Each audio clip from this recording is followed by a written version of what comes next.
Some in Congress are calling the current funding crisis the Seinfeld Shutdown because it's about nothing. Exactly like the bogus impeachment proceedings the House held this week instead of passing a continuing resolution. Welcome to MOMocrats MOMochat, part of the DemCast family of podcasts.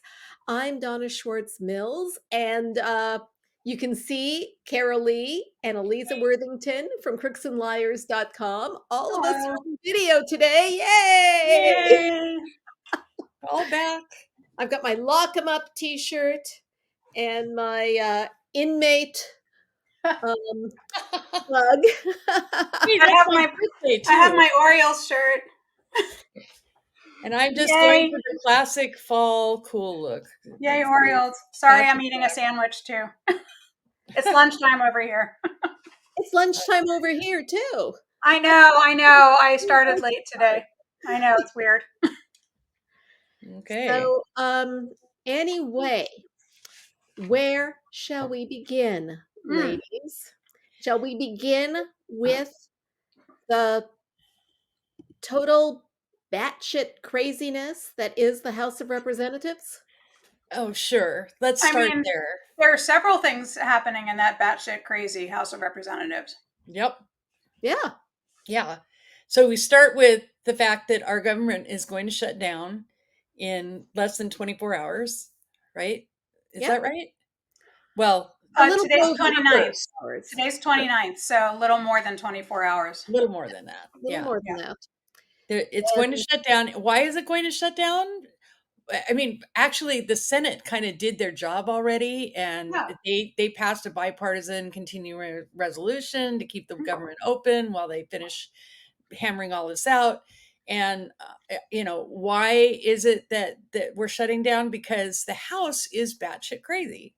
I mean, here's one example. Marjorie Taylor Greene got an amendment passed yesterday, dropping Defense Secretary Lloyd Austin his salary down to $1, and then said, "Yeah, I got that done, and I'm still voting against the bill because it has funding for Ukraine." So it's like, why bother? Why bother? Why are we paying these people? It's like a Marx Brothers. It is so farcical. Well, you have to go back to the deal in May that was supposed to keep the government funded for 2 years. Right. And McCarthy going back on that deal because his rightward flank is pissed off, and he made all these deals to become speaker that gave them the ability to call for vacating his office with just one person objecting, and you've got Matt Gaetz ready to pull the trigger. And he's been ready to pull the trigger for the last 2 weeks. I mean, yeah, but he's going to do it. And what is the point of McCarthy trying to give in to these guys who keep changing their mind as to what they want? And they're never satisfied. So what is the point? Why don't you be a leader and work with the Democrats, keep the government funded? Because they're going to pull you from the speakership anyway. Right now, you're just their little poodle. Right. Yeah. I mean, the poodles are smarter than Kevin McCarthy, but they're better trained. Dumb dog. Yeah. What's a really dumb dog? Because that's what Kevin McCarthy is. Yeah.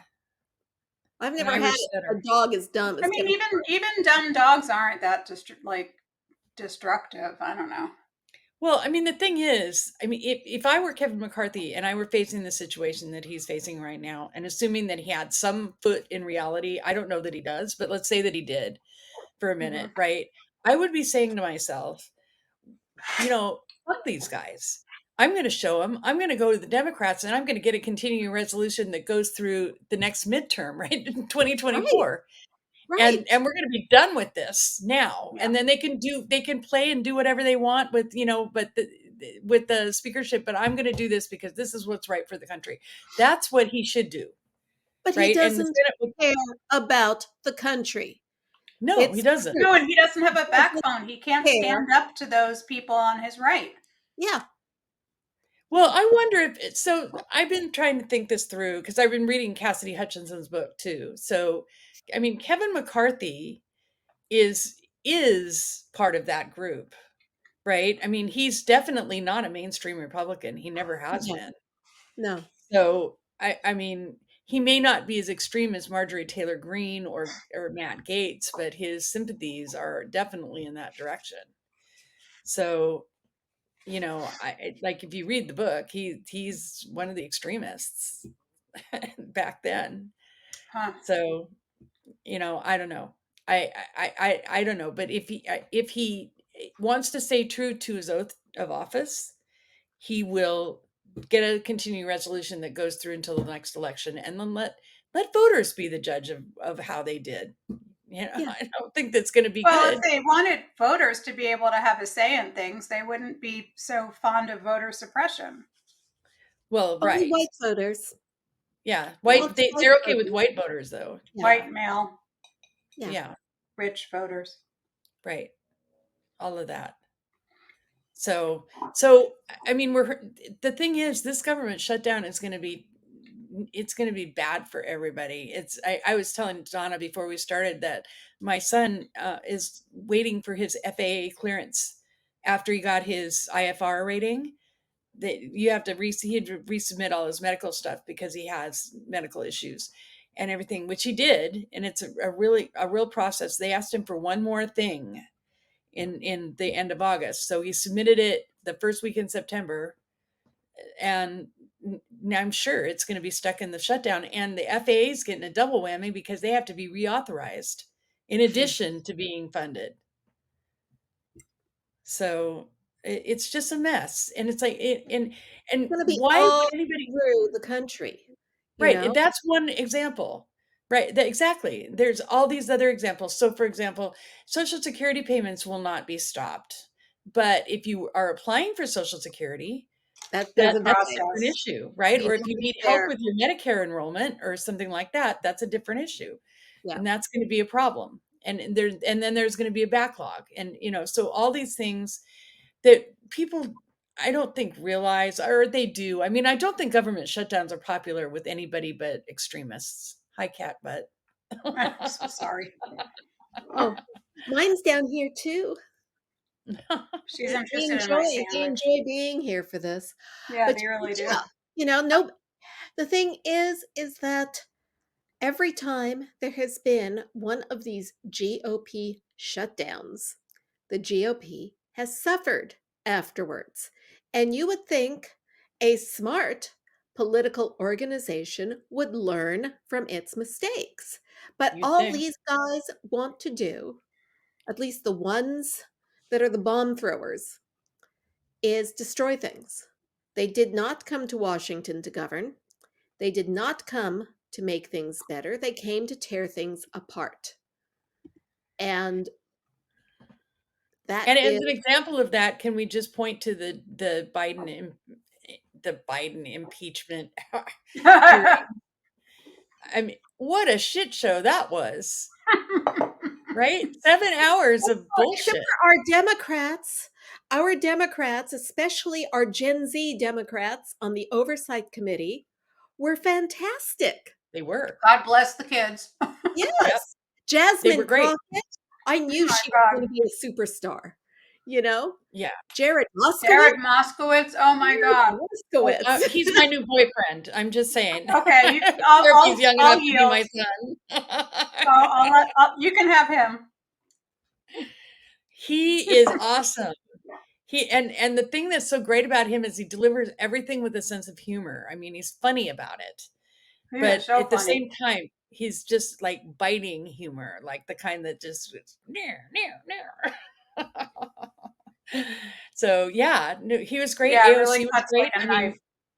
she definitely cut Byron Donalds down, which is good. Oh my God, she was fantastic. Yeah. Yeah. I mean, and I was impressed with her actually last night on her interviews that she did. She did one with MSNBC that I thought was very good. And I think Nancy Pelosi's been mentoring her because she seems to be much more poised and on Mhm. message, and yeah. This is So, why I'm glad she's not retiring. yeah, Yes. same. Yeah. I mean, for all the ageist people out there who think that she should go, this is why she should stay. That, and because she also knows like all the ins and outs of House procedures and all that kind of Mm-hmm. stuff. So, and I thought, going back to this faux impeachment hearing, that Yeah. Jamie Raskin was the ranking member on that, I Mm-hmm. believe, and Yeah, he was. he really organized everything great so that everybody had kind of their own And they wheelhouse had that they their were, yeah, and everything. So he did a great job, I thought, of Mhm. getting all the Democrats on message. And I mean, Mhm. at the I saw some tweets from, like worried Republicans that this had not gone the way it should. And then I saw that Steve Bannon lost his shit after Jonathan Turley said that there was no No basis, evidence. there's no evidence for There's no impeachment. evidence. You can certainly open an inquiry, but there's no evidence. That's Yeah, what that's what they even said in the hearing. right. But they even threw Steve Bannon's reaction in the face of the Republicans at the hearing. They're like, "Oh, I Right. see Steve Bannon doesn't like what your star witness said," Right. And Exactly. Well, they did the same thing with Benghazi mhm. over and over and over again until they eventually found something about an email server, right? Yeah, Yep. Ken Starr went combing through everything that the Clintons ever did in their private business dealings and got nothing that he could prosecute them on yeah, until he discovered Monica Lewinsky. And he got him on lying, on perjury. I mean, this is what they do. yeah. They're And Yep. not interested in governing. They're not interested in they're interested in and recycling the same Russian propaganda that Trump tried to use before his first impeachment with Ukraine. You just announce the investigation, and my congressman will do the rest. yeah, Yep. So, And I that mean, is and what this is. the thing is, I like, if anybody was paying attention, and I doubt very many people were, to that, other than people like us that are political junkies, that it was just really bad for Republicans. And I guess I've heard somebody, CBS News, let off with it last night, which, okay, fine. But there was no good news there. There was nothing, and they can keep doing this all day long. The problem is Joe Biden's been an open book for too long. You know what I mean? I mean, yeah, he's vice president. He was, in the Senate. He's been vetted a zillion times. All the dirt that's out there, he ran for president 3 times. I mean, yeah, it's not new. yeah. There's So nothing all the there. dirt that's out there is out there. The It's dirt is that he loves his kids unconditionally. right. That's Yeah. Yeah.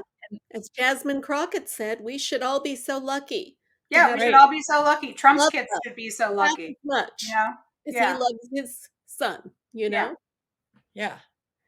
So anyway, that on the heels of the Republican debate the night before was almost more than my tiny pea brain could take.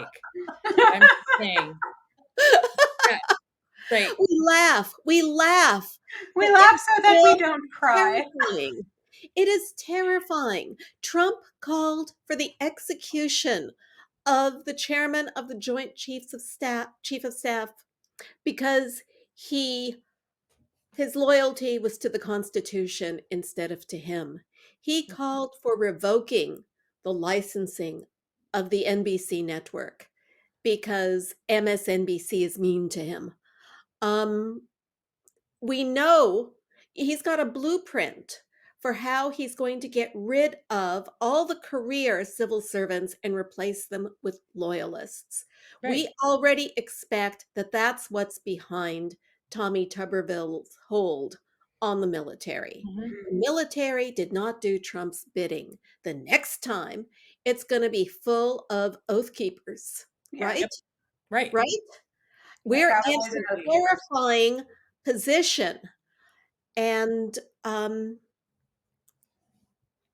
you know, thank goodness for Tish James and Bonnie Willis and Jack Smith. Amen. So, and speaking of Tish James, should we just mention that Donald Trump, in addition to being a convicted sexual abuser and an indicted, treasonous 91 son of a counts. bitch, he's now also a fraud. So Yeah, he's now out of fraud. business. He's officially a fraud. He's officially legally a fraud. And he's having all his business licenses in New York revoked. Or in Right. danger of that, having In them danger of it. They're not actually The revoked hearing is yet? on Monday. What was that? There will be the trial opens on Monday. Oh, Yeah, okay. it was like one of 6 counts that the judge ruled on. There's still a trial to come.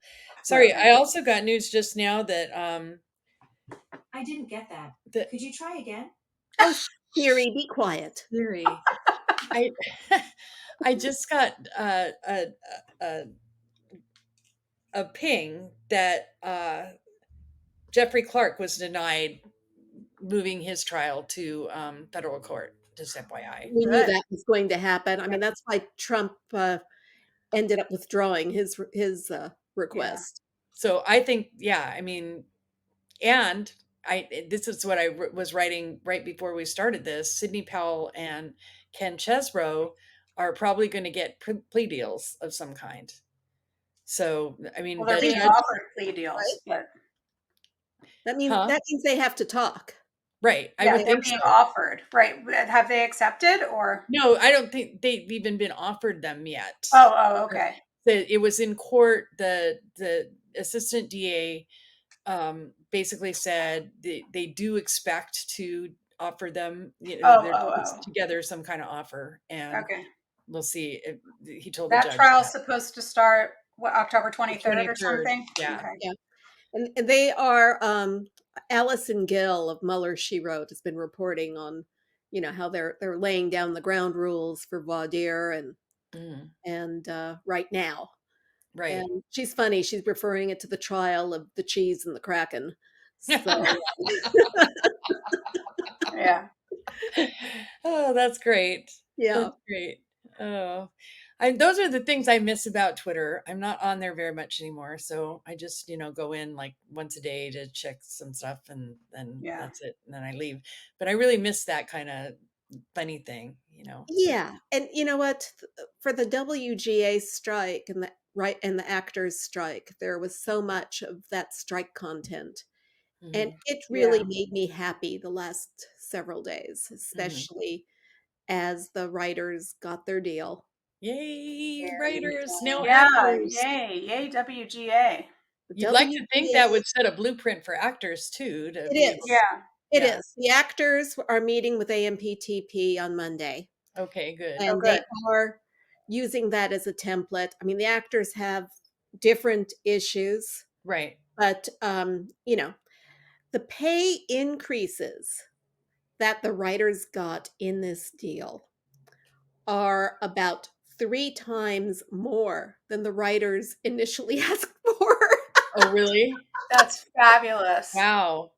I hope they are over the moon about this deal. Good. Especially since, the thing is that it took 5 days of serious negotiating to get it. But instead, the AMPTP just refused to negotiate for months. And, made little comments in the trades about how their goal is to make the writers lose their homes. Lose their homes. Lose their homes, be on the street. It has completely radicalized an entire generation of young Hollywood workers. There is solidarity between the unions. When my daughter's union's contract comes up next year, WGA and SAG are going to be supportive of them. There will be no crossing picket lines. So what is your daughter's union? IATSE. She's an IATSE. Oh, IATSE. Now that's for the like behind the scenes, the editors and editors, production workers and stuff. People, production workers. Got it. Yeah, I mean, well, hopefully there'll be no strike because they've already lost. Yeah. So much money. But as we've seen, absolutely, you're dealing with, in many ways, the same class of stupid as wealthy Republicans. Yeah. Well, you would most think of these guys are wealthy Republicans. That's what I'm saying. Like, you would think they would learn that these actions aren't good for them.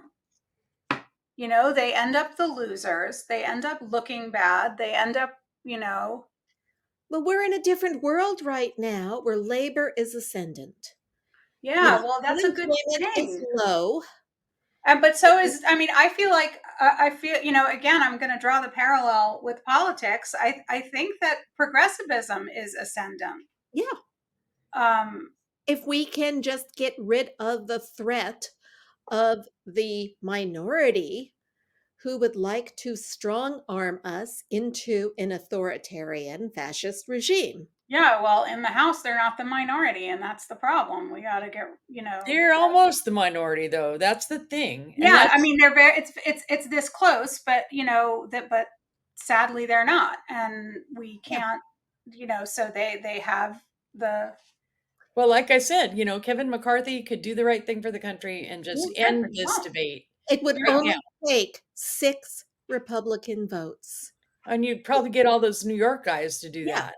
Yeah, the people that were California ones. I was going to say probably some California people too. Right. My district, my guy is a total MAGA. Yeah, he's a.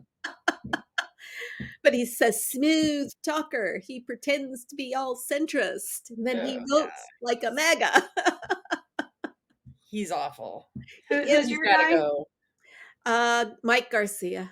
Oh, okay. California 27. Yep. Yeah. So. And who's yours, Karoli?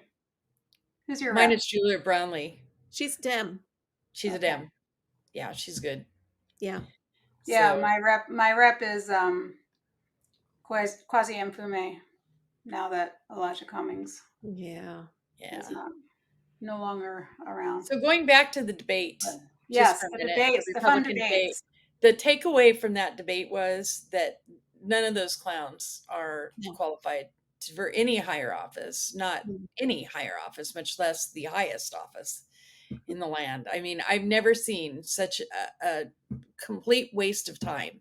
They were auditioning for VP, is what they were doing. We're not even qualified for that. They're not even qualified for that. And none of them, none of them were even like, they were all trying to attack Trump, and that's not going to fly either. They're all going to have, whoever really wants to be VP is going to have to bend the knee and do like a complete turnaround. And like, Trump was out attacking Nikki Haley this morning on Truth Social. For what? So, and the thing that's so stupid about that is, okay, it's Nikki Haley who was his choice and his nomination for the ambassador to the UN. Yeah. Right. And served in that capacity for at least 2 years, as far as I can recall. Not small potatoes. And right. And everything. And if he thought she was what the name he's calling her is just rude, bird brain. Yeah. Bird brain. I mean, if he thought she was bird brain, then why did he even bother to ever nominate her? So, I mean, this is the kind of thing that I just, it's just petty. It's petty. Yeah. And it's very small. I am no fan of Nikki Haley, but that's neither am I. Awful. Yeah, no, believe me, I'm not defending Nikki Haley. We're all saying that she's not qualified for either job, but right. But why go after her? Well, because she's brown and she's a woman, because she wasn't loyal, all those things. But I mean, she's just the first one. Right. Right. I mean, he's going to pick them all off, and it's not going to matter because he's going to be the nominee, and none of these guys are in the least qualified. Not in the least qualified. Well, it was fun watching everybody hate on Ramaswamy. Yeah. I mean, talk about a punchable face, you know? Oh, man, no kidding. Oh my God. Really? Oh my God. Oh, I dream of knocking several of the teeth out. The teeth just kill me. And the hair. The hair was a little bit wild, wasn't it? It was like Yeah, the teeth and the hair. the pompadour. Yeah. Was, yeah. He's No. auditioning for a role in Grease or something. I don't know. I Stop don't know. speaking while I'm interrupting. You know, I love Okay. Right. That was pretty funny too. But yeah, no, it was, I mean, that part was good. Actually, I tried to turn it on and mute it and just have the closed captions, but the poor closed caption person was just done.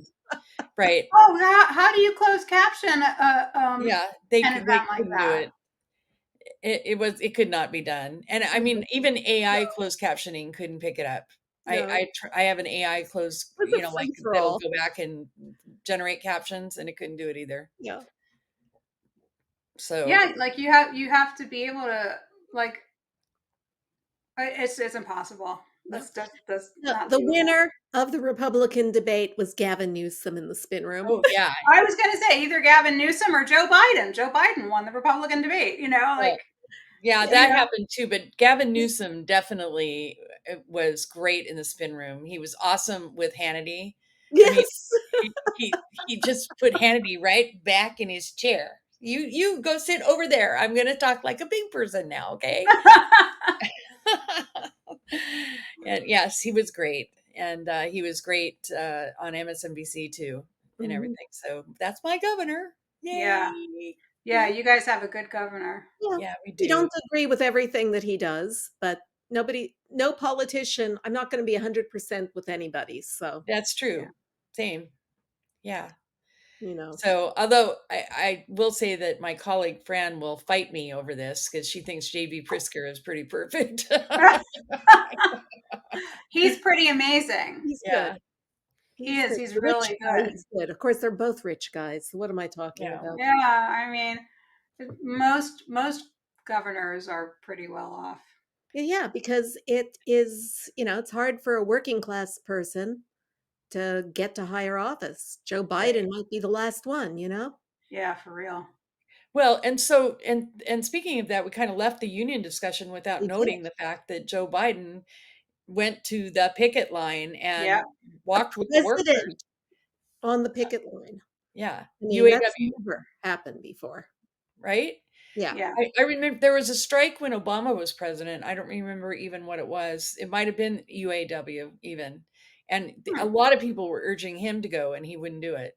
Yeah. So this is, you know, Biden did the right thing, I think.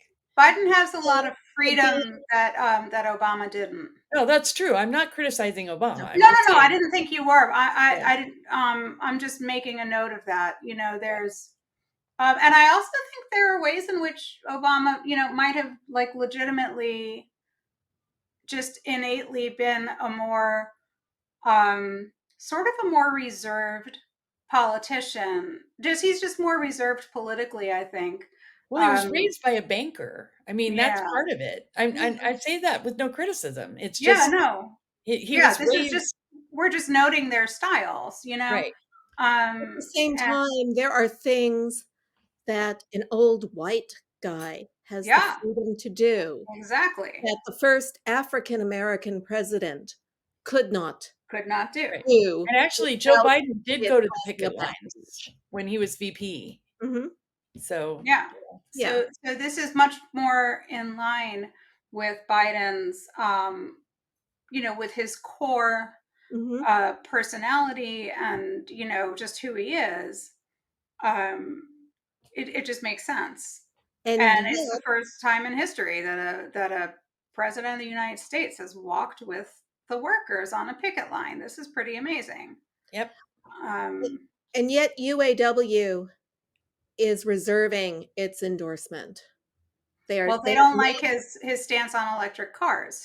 And it's complicated. I was listening to what's that New York Times podcast? Not the 5, not the my daughter listens to it. crap. Anyway, Anyway.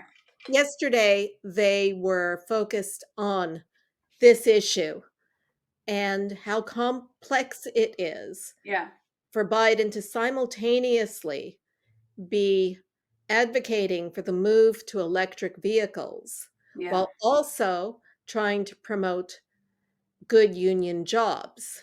Yeah. Because at the moment, most of the electric vehicles on the road that are where it needs to be for rapid adoption are the Teslas. And of course, that's a non-union shop. Yeah. And also, the vehicles themselves have fewer moving parts, so they don't need as many workers. Yeah. So, then you've got the issue with the batteries.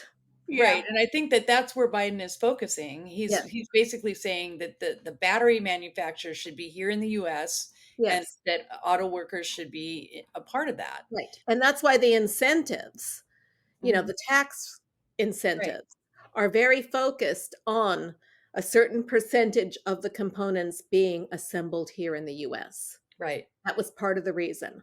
I mean, that is the reason we bought a Tesla instead of a Hyundai. Because the Teslas qualified because they were assembled, the ones marketed in the US were assembled in the US. Mm-hmm. So the Hyundai doesn't qualify for the tax break? At the time. Because they were still evolving, and there was no, we wanted to buy the car while we were sure we could get the full rebate because in March they were changing it because they were going to add the battery to that. And at that time, there was no IRS decision yet on the Hyundais. Yeah. And so we just went and we bought the Tesla, and we like the car. I hate Elon, but we like our car. A lot of people love their Teslas. A lot of people like it, so you're not alone in that. You're not alone. That's the model we bought is the largest selling car last year in California. Wow. There are so many. You're not buying gas on the road here. I know gas is over $6 a gallon now here. Oh, believe me, I know. I mean, filling up our little Prius, right, is like, it was like a shock for me. And only because we don't fill it up very often. Yeah. But my son has to drive, and he's got a Highlander because he's a drummer. He has to have a big car. He has to have a big car. He needs that space. And holy moly, the gas cost is nuts. It's crazy. Yeah, it is. Yeah. Right now it's around $4 here in Maryland for regular. I did see something on Twitter about like the gas prices are peaking right now because of the Saudi decision, basically. There we go. Yeah. Right. So I wanted to point that out, but when the people what is the Saudi decision? Saying that he is not pumping enough gas. We are pumping plenty of gas. It is the global price, and the Saudis are Saudis limited production to drive up gas prices. Right. They are interfering in our election too. Yes, definitely. Could that have something to do with their, affinity for Jared? I don't know. What do you think? Yeah. In the meantime, I wish we had taken a picture of that screenshot. The looks on your faces when I saw that was so funny. We are making lots of progress with the move to alternative fuel. Yes. Oh yeah. It's not a minute too soon. Right.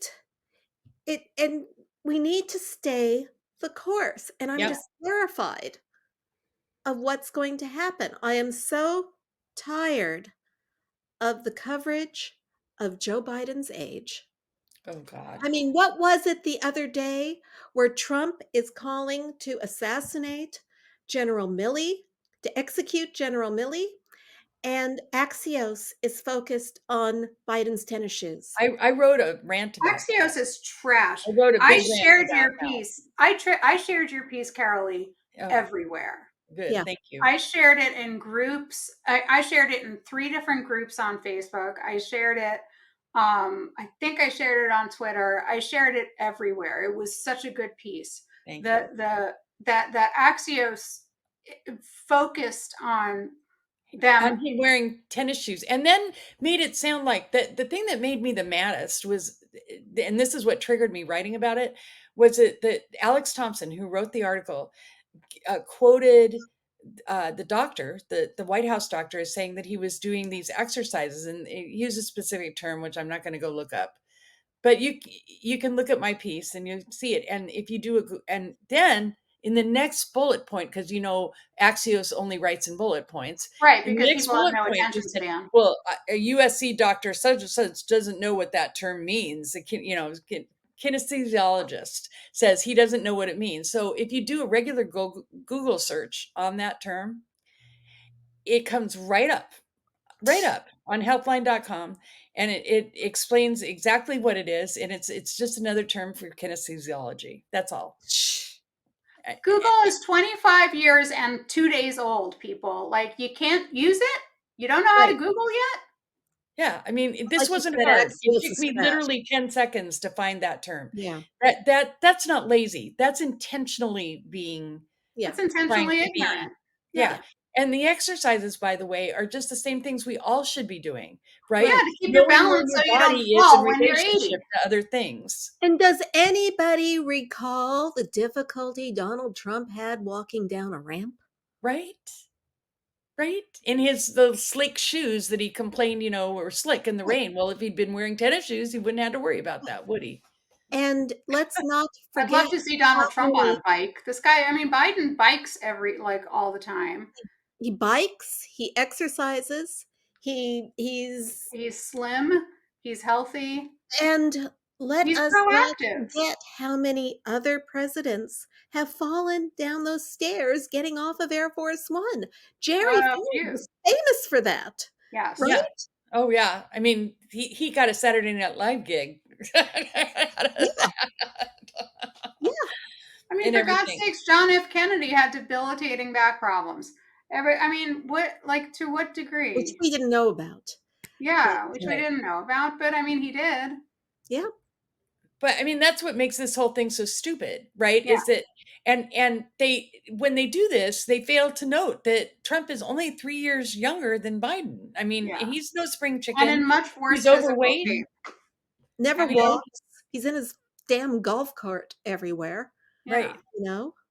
So, yeah, I mean, if he walked and carried his golf clubs, then maybe I'd, say, okay, good. But no. And so, and again, it's ageist. It's just flat out ageist. It's like, here's a guy who is sharp as a tack. I mean, all you have to do is watch him in a press conference. Yeah.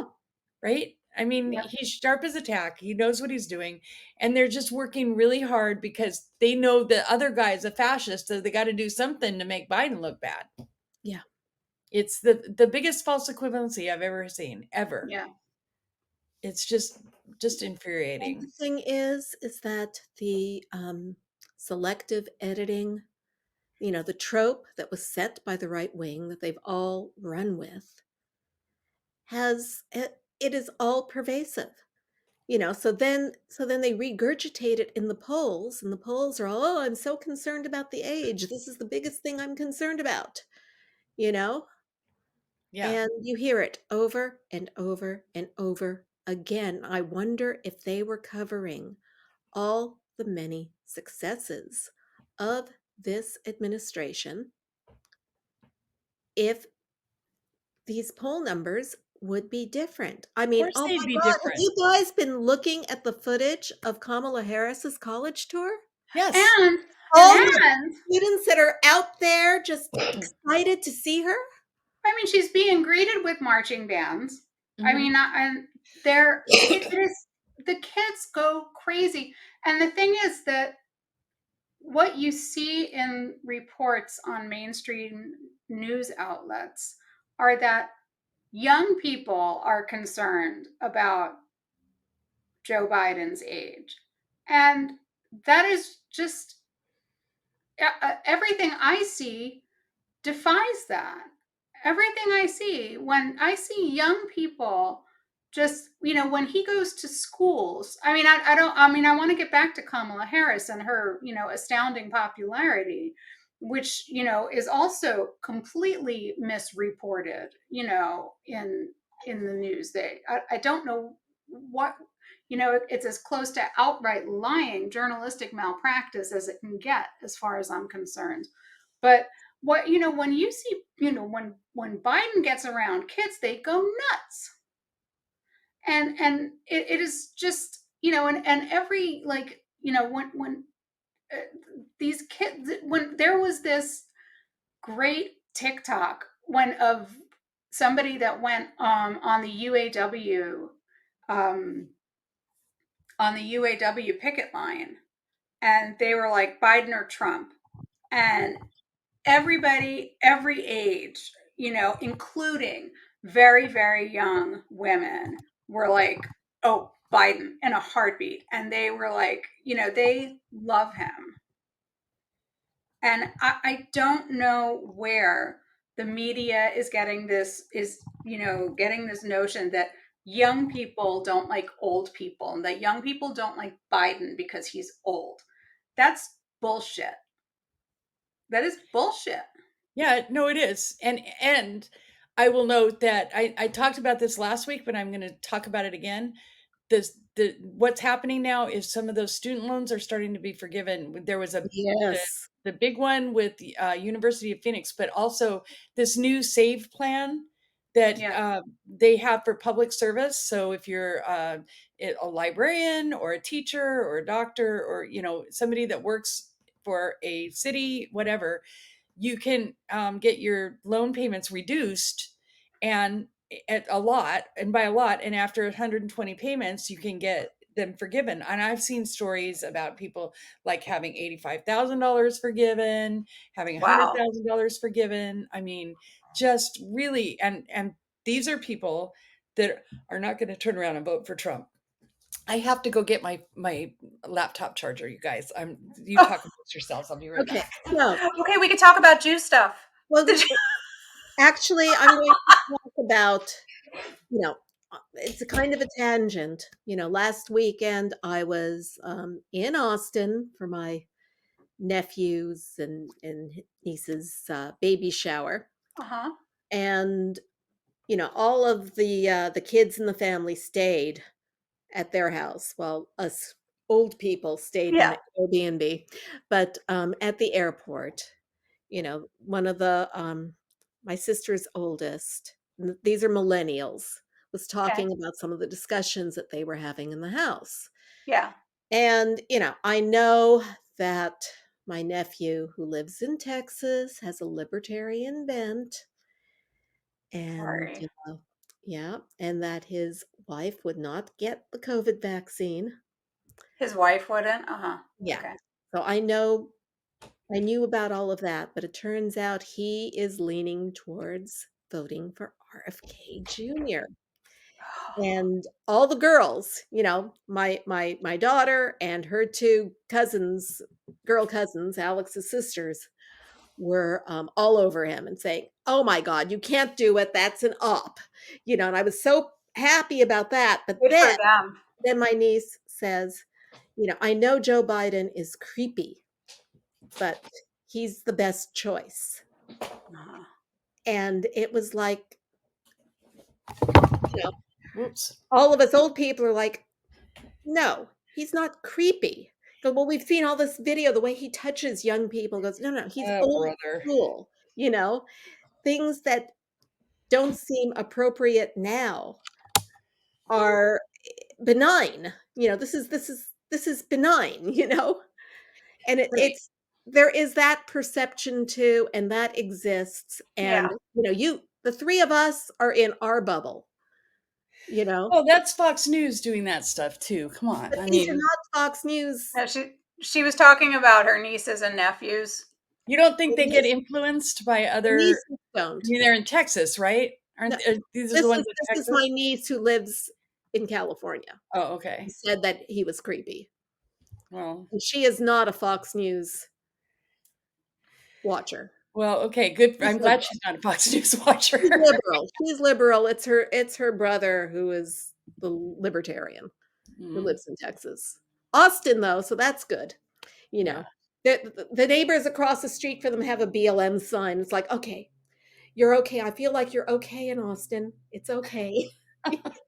Well, yeah, if you're going to live in Texas, Austin's probably the right place to live. Austin's the only part of Texas that I would probably be comfortable living in. Yeah. You know, maybe Houston, but Austin's a nicer city. Yeah. In my opinion. I don't think I've ever been no, I've been in, I was going to say anywhere in Texas, but that's a lie.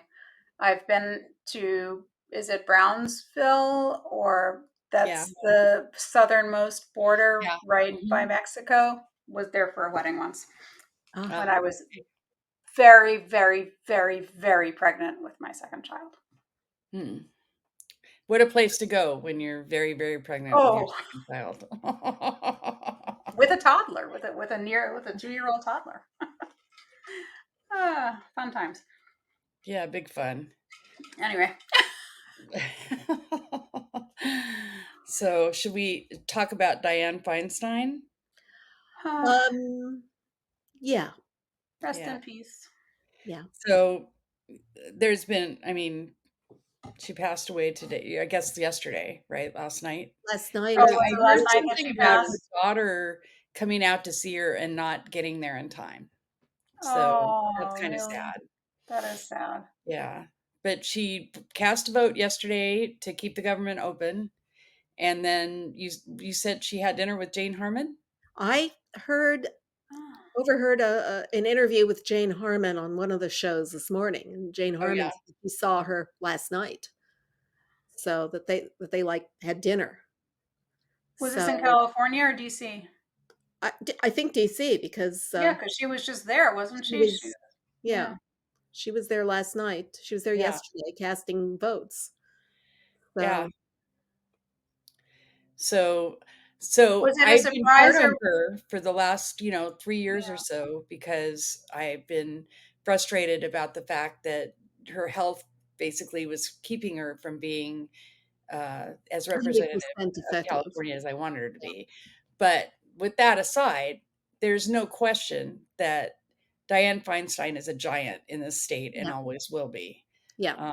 And the things that she did when she was in San Francisco, when she was, and then in Washington, D.C. have been, when they say trailblazer, it's not hyperbole. No. I mean, she really is a trailblazer. In 1993, I was working for a state trade association. Mm-hmm. And, what they do, they lobby. My boss went to D.C. to visit with the new senator and came back. And all she could talk about was what an impressive woman she was. Really? She got the picture taken with her. She put the framed picture in her office. She just thought Feinstein was fantastic. And it was a breath of fresh air. Suddenly California had 2 female senators. I know, after Pete likes of Pete Wilson, and we had Alan Cranston for years. He was okay. Yeah, except that he was corrupt. Oh, right. Speaking of which, we had the savings and loan thing going on, but So speaking of corrupt, there's Bob Menendez. Yeah. Who, oh my God, it's like, really. And how many Democrats now are calling for him to resign? 30. 30. Yeah. Including a bunch of senators. Including Cory Booker, who is his friend. Yeah. And junior senator from New Jersey. And he is refusing. And every excerpt I read from the indictment is more horrifying than the next. It's a horrifying indictment. It's awful. And the thing that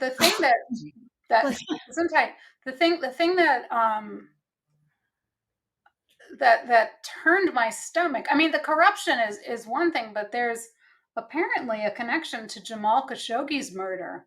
Mm-hmm.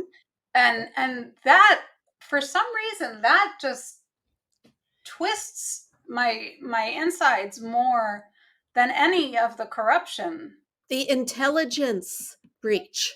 The fact that he was being used. He's the chairman of the Senate Foreign Relations Committee, Right. and they were using that position, and it's just, I mean, I should, I suppose, preface this by saying allegedly, but I mean, let's just do a blanket allegedly for all of this, okay? Right. So we don't. All have I can say is that this guy should not be in the Senate. He should not. And you know, here's the thing that is interesting. Well, I don't know if it's interesting, but Alicia Menendez on MSNBC is his daughter.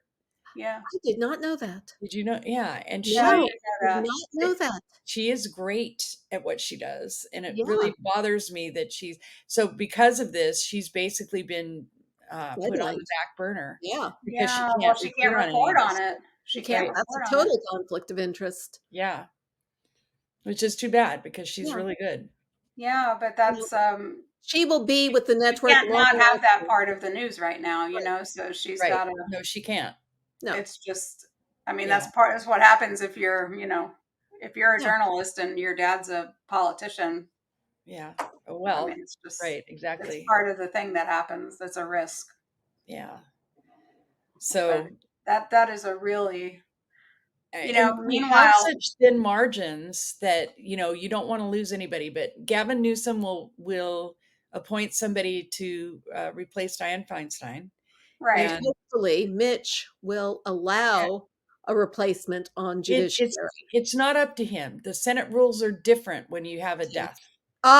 Okay, great. Okay, if she resigned, then he could have that ability to block. But when they die in office and somebody's appointed.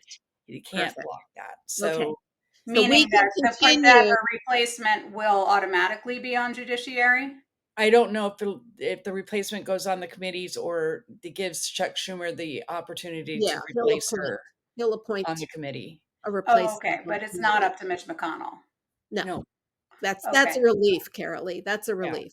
So we continue to get judges confirmed. Right. So Gavin Newsom will appoint somebody, and Phil Murphy could appoint somebody to replace Menendez. Right. I mean, there's no danger there if Menendez resigns. We're still going to have a Democratic senator from New Jersey. Right. Exactly. So and that's why he should resign.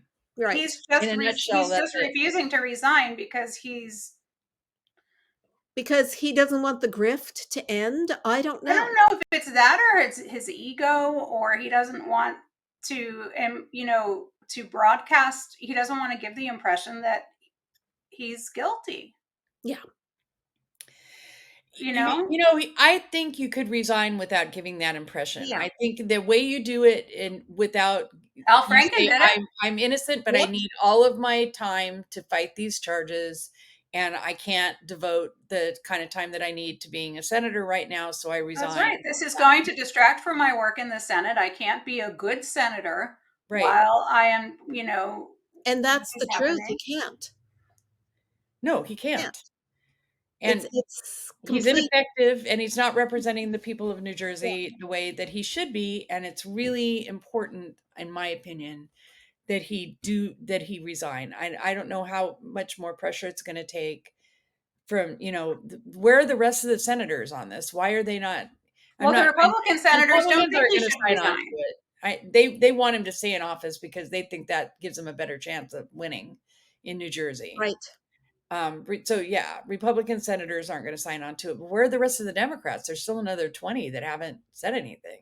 Yeah, that's surprising. Yeah. That is surprising because I don't see any of them supporting him, but the silence on that last 20 is deafening. So Andy Kim. So only 10 of the Democrats are senators? I thought there were more than that. No, I said 20. There's 20 that have. There's 20 senators. Okay, got it. Silent. Yeah. So Andy Kim has declared, that he's going to run against him in a primary. And you may recall Andy Kim was the congressman who was cleaning up. Yes. On January 7th. Yes. Just getting on his hands and knees and helping to clean up the mess. Right. What a good guy. Yeah.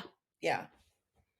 So we'll see. I mean, we'll see what he what happens. I really wish Menendez would resign, though. I mean, what would be nice is if Menendez resigned, Kim was appointed, so that he's running right from being a senator, being an incumbent. Yeah. Then they would have to appoint somebody to his seat in Congress too, because we can't lose any Democrats in the House. Right. So you guys, I just got this message. So House impeachment members deemed essential so they can continue their fishing expedition. Give me a break. I mean, seriously, give me a fucking break. These guys, they're I don't even know. It's hard for me to even get pissed about it because they're such idiots. Mm-hmm. Oh my God. And on the one hand, and on the other hand, it's just evil the way they want to break government. They just want to break it. Yeah. They want to break it and burn it all down. Yeah. And that Charles Koch is sitting back there going, lighting the match. Right. That's the thing that, Charles Koch, Peter Thiel, all those people are just lighting the match here. Well, that's a lovely thought as we wind down this week's podcast. Stay tuned. We'll probably still be talking about the shutdown next week. Oh. It will have happened by then. Maybe it will be over. Who knows? Maybe Kevin McCarthy fingers crossed the shutdown averted, but I'm not hopeful. I'm not either because he's dealing with a bunch of people whose goal is not to govern. Right. No, they're chaos agents. Yeah, they're chaos agents, and that's what we've had. Good job, chaos. Republicans. And I'm really tired of chaos. I am too. It is exhausting. And I'd just like to remind everybody that when Democrats had the House and Nancy Pelosi was Speaker of the House, we got a lot of shit done. Yeah. We got a lot of shit done. We did have one shutdown, but that was because we were refusing to pay for a stupid wall that doesn't do anything. Right. Yeah. That. But I mean, still, we were getting stuff done. Yeah. There was a goal in that one. Yeah. I mean, and that hence the whole Seinfeld thing. Right. So anyway. Okay. Anybody doing anything fun this weekend? Do you guys know Wendy Goldman Scherer? She's a blogger, or she was old school blogger. She and her husband are coming over for dinner tonight. Oh, how fun. And then tomorrow I'm going to an O's game. Yay. But we already clinched the division, so. Oh. But, yeah. So we're going to have fun. We'll talk about the playoffs next week, I guess. Okay, well we're excited. I kind of have my fingers crossed for a Dodgers O's World Series. We'll have some trash talk. That'd be fun. Yeah, maybe we could have some trash talk on the MOMocrats. I'll probably even have to watch baseball. Oh God. On that note, that is it for this week. We hope everybody gets through this shutdown unscathed. Join us next week on YouTube, MOMocrats.buzzsprout.com, or on your favorite podcast service such as iTunes, Google, and Amazon Music. And be sure to check our Facebook page for updates. I'm Donna Schwartz Mills with Karoli and Aliza saying goodbye for the MOMocrats. Bye, everybody. Bye. MOMocrats MOMochat is part of the DemCast family of podcasts.